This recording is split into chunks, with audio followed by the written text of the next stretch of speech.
pessoal, tudo bem? Professor Alex Azik aqui pelo seu colégio referencial. Vamos pegar e fazer o que hoje? Vamos fazer uma aula a respeito de um assunto da apostila aí que está sendo cobrado em alguns vestibulares, alguns processos seletivos aí, que é o entendimento disso daqui, ó, desse diagrama de fases. Consegui deixar a caneta lá no outro estúdio. Sensacional. Vou pegar outra caneta, não tem problema. Então olha lá, para a gente poder entender o que está acontecendo aqui, o que é essa curva 3, o que é essa curva 2, o que é esse ponto triplo, esse ponto crítico, a gente vai dividir essa aula aqui em dois momentos, beleza? Nesse primeiro aqui a gente já vai dar uma olhada de dentro da ideia, né, de situações onde eu consigo ter convivência com mudança de estado físico, né? O diagrama de fase ele estuda as fases em que uma substância pura pode se apresentar de acordo com as condições de pressão e de temperatura a que está submetida. A neblina que se observa na foto resulta da transformação do vapor de água em gotículas, né? Acho que todo mundo já viu neblina e névoa de dias frios, né? O que é a condensação, né? É o vapor de água que estava em suspensão na atmosfera que virou gotícula, né? Então todo mundo acho que já viu uma manhã aí onde parece que tem uma fumaça nas estradas aí, né? Você tem que lembrar, né? Mudanças de estado, aí o clássico, inclusive que eu já abordei numa outra aula aqui, né? Do sólido para o líquido chamamos de fusão, fundir, derreter, né? Do líquido para o gasoso, vaporização. Já eu vou fazer uma diferenciação com você a respeito do que é gás e do que é vapor, né? Do gás para o líquido, esse fenômeno que eu acabei de falar aí, que forma essa névoa, né, que é a condensação, né, passagem do estado gasoso para o estado líquido. E aí, por fim, a solidificação, solidificação, que é a mudança do líquido para o sólido, né? Quando você põe lá a cubinha de gelo ou a garrafa PET no congelador para fazer aquele gelinho pro tereré, você está solidificando a água, né?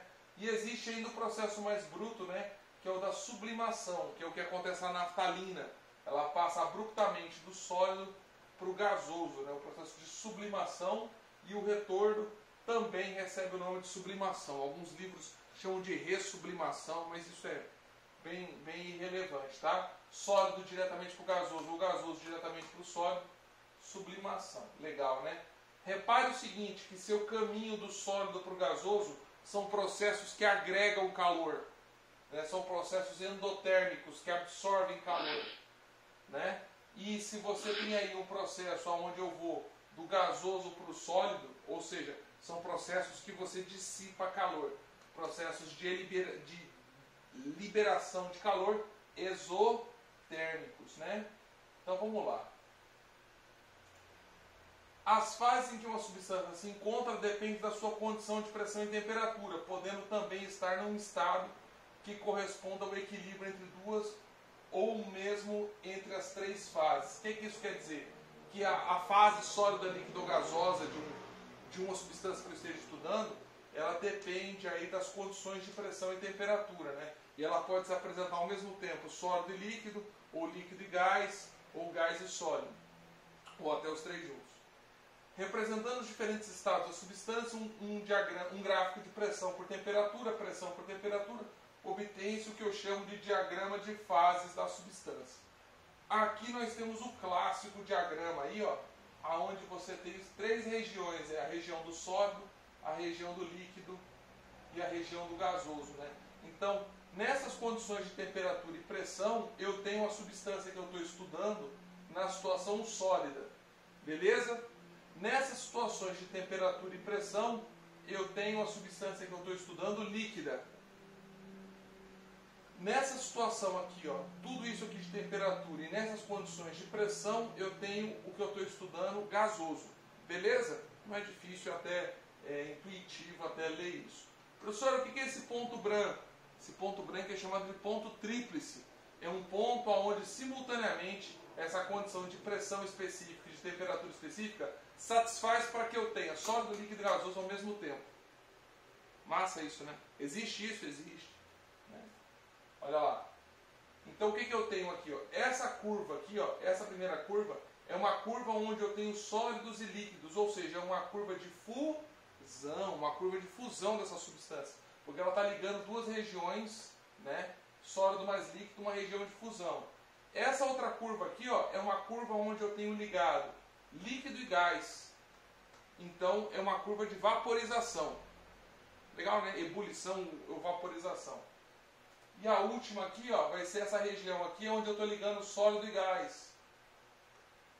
Né? É uma curva de sublimação. Beleza? Sólido mais gás é uma curva de sublimação. Né? Fusão, vaporização, sublimação. Ponto tríplice aí, nesse ponto eu tenho sólido, líquido e gás. Legal, né?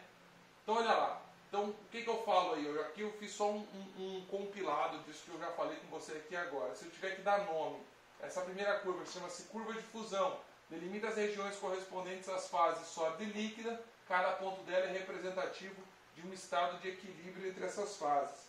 Então todos esses pontos aqui são satisfatórios para que eu tenha, daqui até aqui, para que eu tenha uma região de fusão aí, sólido, líquido. Se eu for olhar aí, ó, outros pontos aí, né? Aqui eu coloquei, né, curva 1, curva 2, curva 3, que eu já havia falado. A 2 seria da mudança do líquido para o gás, de vaporização. E a curva 3, esse pedacinho aqui, seria do sólido e do gás, né, de sublimação. Olha outras coisas que eu deixei anotado aqui, ó. O que é esse ponto triplo ou tríplice? Estado comum das três curvas. É representativo do equilíbrio entre as três fases da substância. Já havia falado disso aí, ponto tríplice, né? O 3 aqui é a minha curva, né, de sublimação, que é a mudança do sólido para o gasoso. Delimita as regiões correspondentes às fases sólidas e vapor. Cada ponto dela é representativo de um estado de equilíbrio entre essas fases. 2 seria a curva de vaporização, certo? E aqui, ó, aparece o que eu chamo de ponto crítico, né? Ponto superior da curva 2, mais ou menos por aqui assim, ó. Acima dessa temperatura, a substância encontra-se na fase gasosa e não pode ser liquefeita, independente da sua pressão. Olha que interessante isso. Você com certeza aí já pegou um botijão de gás. Você já reparou que ele tem, parece que uma aguinha dentro, um líquidozinho dentro? Interessante isso, né? O que é esse líquido que aparentemente está ali? Ele está líquido mesmo. É um gás que foi pressurizado a tal condição, o vapor de butano, né, ou metano, dependendo, e ele passa do estado vaporoso para o estado líquido, certo? Ah, professor, então se eu pegar um vapor e pressurizar ele, eu liquefaço ele? Sim, né? A não ser que ele esteja na situação que seria essa região aqui, ó. A não ser que ele esteja no ponto crítico ou posterior ao ponto crítico. Porque se ele estiver além do ponto crítico, é uma temperatura que acima dela não adianta você aumentar a pressão, porque necessariamente isso daí vai se apresentar na forma gasosa. Então aqui cabe uma discussão muito legal. Qual que é a diferença que eu tenho entre gás e vapor? Vapor, se eu pressurizar ele, como ele está aquém do ponto crítico, ele liquefaz. O vapor é passível de ser liquefeito, ser levado para o estado líquido. O gás não adianta, você pode pressurizar que ele não vai ir para outra fase, para o estado líquido. Beleza? Tranquilo? Olha lá, diagrama de fases aí, escolhi aí, por exemplo, o dióxido de carbono, né, o CO2, o famoso dióxido de carbono. Olha lá o que acontece, né? Na primeira curva você tem aqui, né, a mudança entre sólido e gás, aí depois gás e líquido, depois líquido e sólido. É isso que ele vai preencher aí, essa tabelinha. Olha que legal. Essa é uma curva de sublimação, porque está ligando sólido e vapor.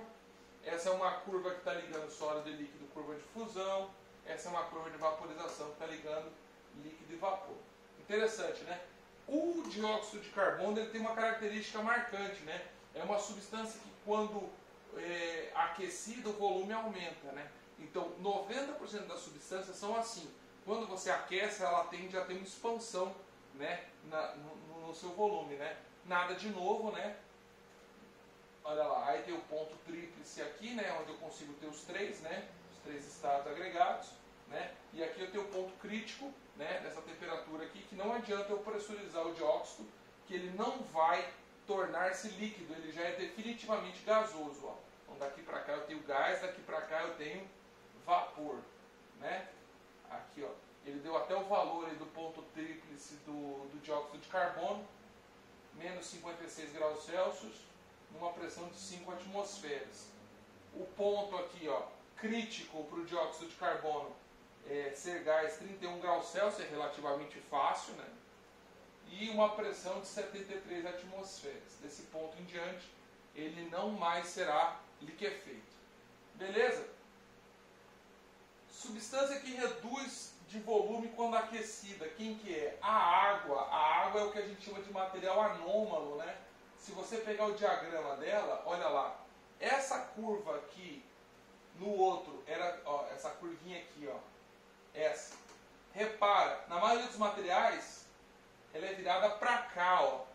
Porque ela tem um aumento de temperatura, ela tem aqui, né, um correspondente aumento de volume, certo? Essa curva aqui demonstra um aumento de volume. Repara lá, ó. Na água a curva vira para o outro lado. Por quê? Porque é um material que quando aquecido ele tende a diminuir de volume, né? É um material anômalo. Viu lá? Tecnicamente é só essa a diferença, o resto é tudo igual, né? Ao invés de estar para cá, está para lá. Curva de fusão, curva de sublimação, curva de vaporização, ponto tríplice. Ponto tríplice da água vai ser em 0,01 graus Celsius, 0,01 graus Celsius. E aqui a pressão é de 4,58 milímetros de mercúrio, uma pressão bem baixa, aliás, né?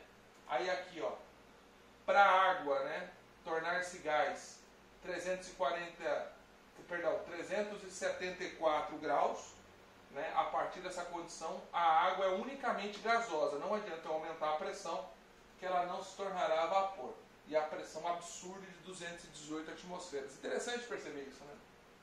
Olha lá.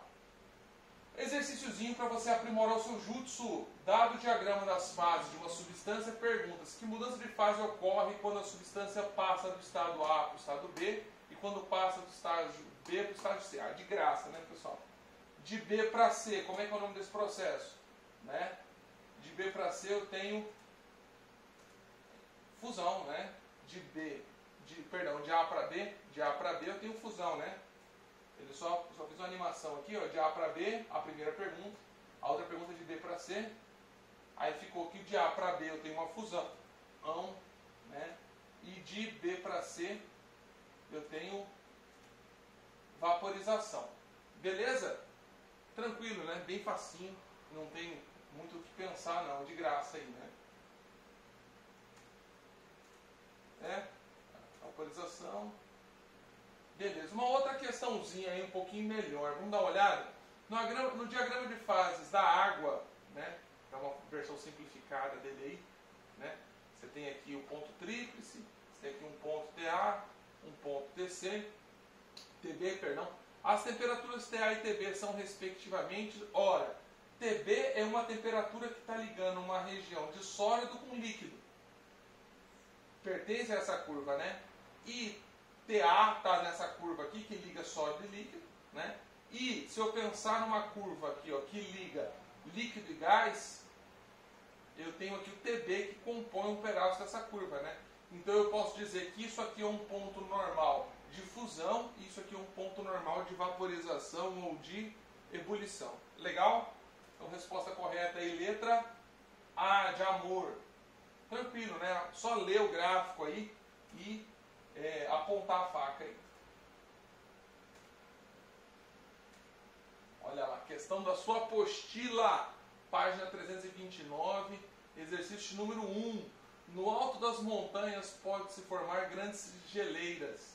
Embora as geleiras não sejam nada mais do que água no estado sólido, elas descem a montanha sob a ação da gravidade, de uma forma bastante lenta. Você deve ter visto até em filmes aí que a água vem descendo pouco a pouco a encosta da geleira, né? Qual a explicação física para esse fato? O vento forte no topo da montanha arrasta as geleiras montanha abaixo? Não, né? Até porque a ação do vento aí não vai conseguir sistematicamente descer todo o cume da montanha.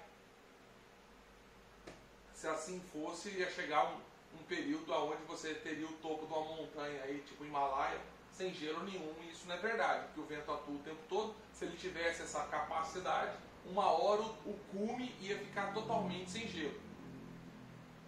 Letra B, apenas a força-peso atua sobre a geleira? Não, você tem força de atrito, você tem força sedimentar, né? Quando as camadas superiores de gelo se debruçam sobre as inferiores, vai sedimentando o gelo ali, gerando uma pressão vertical, né, para baixo. Então não está bem não.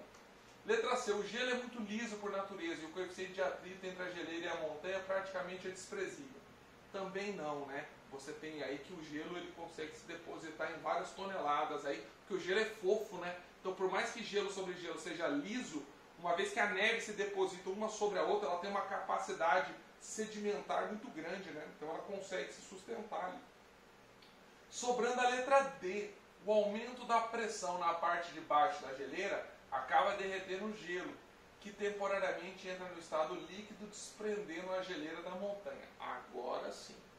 Um aumento da pressão, né? Você acaba tendo o quê? Uma facilitação, né, para o gelo tornar-se líquido. Com o aumento da pressão, fica mais oportuno, né, o ponto, digamos que eu elevo o ponto de fusão, né?